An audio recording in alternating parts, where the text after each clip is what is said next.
ভালো জাত নির্বাচন এবং সঠিক সময় পরিচর্যা এই দুটো জিনিসই কিন্তু আমাদের কৃষক ভাইদের জন্য খুবই একটি গুরুত্বপূর্ণ বিষয়। আমরা যে সমস্ত চাষি ভাইরা ভুট্টা চাষ করে থাকি বা দীর্ঘদিন যাবৎ ভুট্টা চাষ করে আসছি, তাদের কিন্তু অবশ্যই কিন্তু ভুট্টার পরিচর্যা বিষয়ে কিন্তু সবসময় কিন্তু যথেষ্ট কিন্তু সচেতন থাকতে হয়। এটা এমনই একটা চাষ, যদি আপনারা এটাতে যদি ভুল করে ফেলেন বা গাছ অনেক সময় যদি বসে যায়, সেক্ষেত্রে কিন্তু একটু সমস্যা হয়।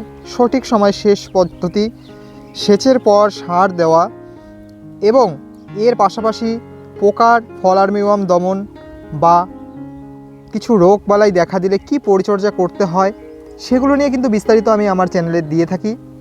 আজ আমি আপনাদের মাঝে যে আমার জমিটা দেখাচ্ছি বা দূরে কতগুলো দেখানোর চেষ্টা করব জুম করে আপনাদের মাঝে। দেখুন, দূরে যেগুলো একদম বেশি কালারফুল দেখা যাচ্ছে, মানে একদম ডিপ সবুজ রঙের ভুট্টা দেখা যাচ্ছে, সেই ভুট্টার গাছগুলো কিন্তু আমরা চাষ করেছি। এবং আজকে কিন্তু এই ভুট্টার গাছের বয়স কিন্তু মোটামুটি 65 থেকে 66 দিন চলছে।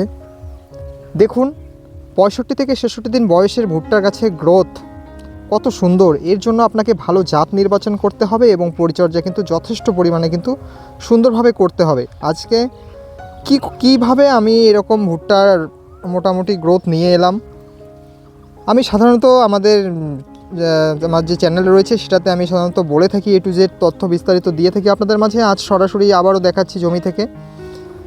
তো বন্ধুরা, কিভাবে কি করলাম, এই বছর যারা মিস করে গেলেন, পরের বার তাদের আশা করি কোনো সমস্যা হবে না এই ভিডিওগুলো দেখে থাকলে। আমি বিস্তারিত ভিডিওতে আলোচনা করব। তো চ্যানেলে যেসব নতুন দর্শক রয়েছেন, প্লিজ চ্যানেলটিকে সাবস্ক্রাইব করে পাশে বেল আইকনটিকে বাজিয়ে রাখবেন, যাতে পরবর্তী নোটিফিকেশনগুলো সময় মতো আপনাদের মাঝে চলে যায়। আমি আজকে আমার জমির সবগুলো জাতই দেখাবো। তো এবার যেহেতু দূরে দূরে প্রত্যেকটা জমিতে গিয়ে যতটা পারি আমি ভিডিও দেখানোর চেষ্টা করব। তো আপনারা দেখতে থাকুন। এই যে জাতটা দেখতে পাচ্ছেন আমার পেছনে, এটা হচ্ছে বায়ারের 9081। আমার ওদিকের যে ভুট্টাগুলো জুম করে দেখালাম সেগুলো হচ্ছে, তার মধ্যে রয়েছে বায়ারের 9120, সিনজেন্টার 7720, এছাড়াও সিনজেন্টার একটা ভ্যারাইটি আমার এই মুহূর্তে মনে পড়ছে না। তারপর নুজিবিদু কোম্পানির রয়েছে 8343 এবং উইনার দুটোই ভ্যারাইটি রয়েছে। এছাড়াও জাগুয়ার নামে একটা সিট রয়েছে, কিছুটা পরীক্ষামূলকভাবে আমি করেছি, আপনাদের সবগুলো ঘুরে ঘুরে দেখানোর চেষ্টা করব। তার আগে বলে নিই যে আমি কিভাবে পরিচর্যাটা করলাম। লাস্ট 30 দিন কিভাবে পরিচর্যা করতে হবে আমি একটা ভিডিওতে বলেছিলাম। তো এখন আর এবার বলছি আমি কি করেছি। মোটামুটি সবার প্রথম যেটা করেছি সেটা হচ্ছে, প্রথম সেচ দেওয়ার পরেই কিন্তু আমি ইউরিয়া ছিটিয়েছিলাম বিঘা প্রতি মোটামুটি ধরুন 15 কেজি করে আমি ইউরিয়া ছিটিয়েছিলাম।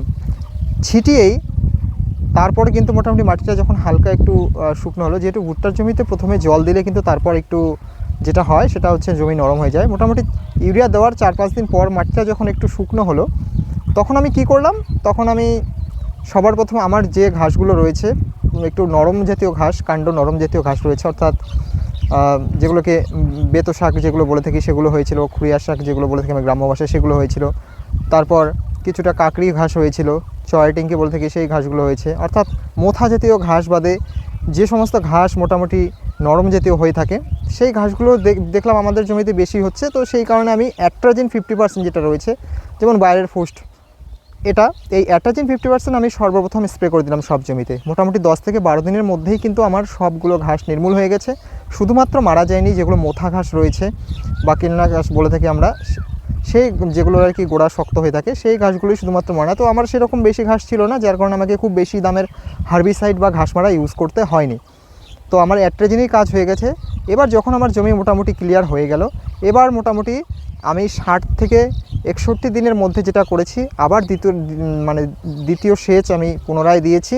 দিয়ে কিন্তু ইউরিয়া বিঘা প্রতি আমি 16 কেজি এবং পটাশ সার 15 কেজি, এই দুটো কিন্তু মিক্স করে ভেতরে সুন্দর করে ছিটিয়ে দিয়েছি, যার পরিপ্রেক্ষিতে আজকে কিন্তু আপনারা আমার এই জমির কিন্তু রেজাল্টটা দেখতে পাচ্ছেন। এবং এটা ছেটানোর 5 থেকে 6 দিন পর সবথেকে গুরুত্বপূর্ণ বিষয়, মোটামুটি 65 দিন থেকে 66 দিন বয়সে আমি যেটা করেছি সেটা আপনাদের বলছি।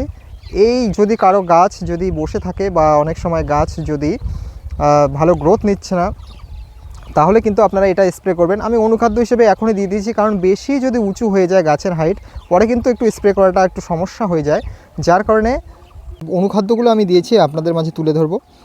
আমি দেখাচ্ছি আপনাদের ভিডিওতে, এটা আমি আগেই করে রেখেছিলাম যাতে আপনাদের বুঝতে সুবিধা হয়। সবার প্রথম আমি যেটা নিয়েছি 20-20-20 অ্যারিজের 20-20-20, এটা আমি নিয়েছি মোটামুটি মানে 15 লিটার ট্যাঙ্কি হিসাবে বলছি, 15 লিটারে আমি 50 থেকে 60 গ্রাম, এটা তো একদম মেপে নেইনি, মোটামুটি ওই মুখাগুলো ওষুধের যে আছে সেগুলো দিয়ে নিয়েছি, কারণ ওটাতে মোটামুটি 20 গ্রাম করে আমি দেখেছি ধরে। তো 20 গ্রাম করে হলে তিনটা করে দিয়েছিলাম আমি, 3 মুখা করে দিয়েছি, অর্থাৎ 3 × 60 গ্রাম। আর একটা যেটা করেছি সেটা হচ্ছে এরপরে আমি এর সঙ্গে মিশিয়েছি জিঙ্ক। আমি যে ছবিতে আপনাদের যে জিঙ্কটা দেখাচ্ছি এটা কিন্তু একটু পাওয়ারফুল, 39% রয়েছে, যার কারণে আমি সেই হিসেব মতো কিন্তু মোটামুটি 5 ml ট্যাঙ্কিতে 5 ml করে নিয়েছি জিঙ্কটা। আপনারা চিলেটেড জিঙ্ক যেটা 12% রয়েছে বা 12% রয়েছে, সেটা আপনারা কিন্তু 1 লিটার পার গ্রাম, অর্থাৎ 15 লিটারে 15 গ্রাম হিসেবে কিন্তু আপনারা নিতে পারেন। এরপর বন্ধুরা আমি বোরন নিয়েছি লিটারে 1 গ্রাম হিসেবে, 20% বোরন, লিটারে 1 গ্রাম হিসেবে 15 গ্রাম আমি বোরন নিয়েছি। আর যেটা করেছি সেটা হচ্ছে মিরাকুলান আমি এই সময়ে দিয়ে দিচ্ছি, কারণ পরবর্তী আর গাছে স্প্রে করা সম্ভব নয় যেহেতু। মিরাকুলান আমি মোটামুটি দিয়েছি 1 ml, অর্থাৎ 15 লিটারে 15 ml আমি মিরাকুলান দিয়েছি।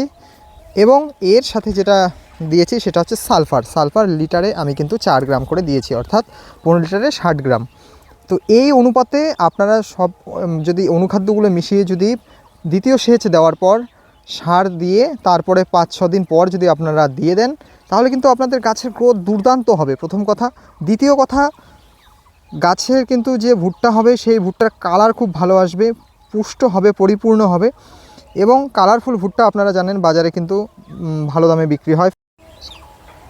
তো বন্ধুরা, যে সমস্ত চাষি ভাইরা সাধারণত ভুট্টা আবাদ করে থাকেন, তারা আমি যেভাবে বললাম এভাবে যদি আপনারা চাষ করেন, আপনাদের নির্দ্বিধায় কিন্তু ফসল খুব ভালো হবে। যার কারণে আমি যেরকম টিপস সময় মতো আমার চ্যানেলে দিয়ে থাকি, আপনারা ফলো করবেন, লাইক করবেন, অসুবিধা হলে কমেন্ট করবেন, যে কোনো বিষয়ে আমি আপনাদের সাহায্য করব। তো এবার যারা পিছিয়ে পড়েছেন, আগামীতে আর আশা করি পিছিয়ে পড়বেন না ভুট্টা চাষে। মানে কী কারণে আপনাদের ভুট্টা বসে যাচ্ছে, সঠিক মতো কি সার প্রয়োগ করতে পারেননি, তো এই জিনিসগুলো কিন্তু আপনারা অবশ্যই কিন্তু সময় মতো করবেন, যেগুলো আমি ভিডিওতে বলে থাকি সাধারণত। তাহলেই আপনাদের কিন্তু চাষবাস নিয়ে কোনো মানে সমস্যায় পড়তে হবে না। তো এই ছিল আজকের ভিডিও। আমি ঘুরে ঘুরে আরেকটা ভিডিওতে দেখাবো, অনেকটা বড় হয়ে যাবে না হলে ভিডিওটা। পরবর্তী ভিডিও থাকবে আমার টোটাল সব জমির ভুট্টাগুলো আমি ঘুরে ঘুরে দেখাবো, কোন জাতের কোন বৈশিষ্ট্য। সকলে ভালো থাকুন, সুস্থ থাকুন।